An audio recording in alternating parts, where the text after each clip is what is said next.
Hello and welcome to this guide to Rise of Industry. In this video, you'll learn how to use warehouses in your production lines. Once placed, a warehouse will automatically collect and distribute goods from factories that are within its range. They are really useful in large setups where tweaking manual destinations isn't worth saving a little bit of money. They can also be used in logistics network, but this is a topic for another video. If you place a warehouse, all buildings in its range will switch to auto mode. You can disable that by turning automated warehouses off in the settings. Now, if you place a warehouse, the buildings will stay in the manual mode, but you can still change it.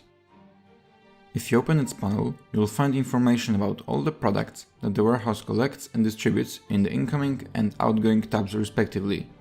You can also disable buildings from using the warehouse, but keep in mind that it doesn't mean they will switch to the manual mode. Once the building is connected to the warehouse, you will no longer be able to use manual destinations. The warehouse will try to send enough goods so that the factory can run for the next few production cycles. We can tweak that amount by changing the value of the cycles.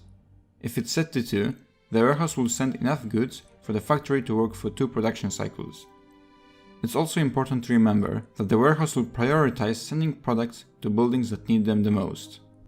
You can use manual destinations to send products directly from the warehouse to the shop or some other place.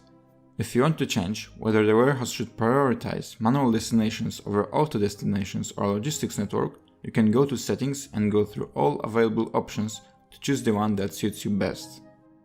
You can also sell the goods from the last factory in the chain by switching it to the manual mode and setting a destination as usual. Keep in mind that setting it to the manual mode doesn't mean the warehouse will stop providing it with necessary products.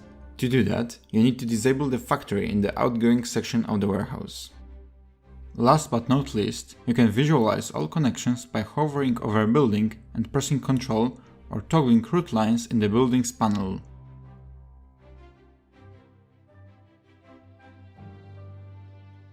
While warehouses make distributing products very convenient, manual destinations can still be used to fine-tune your production lines to the very extreme.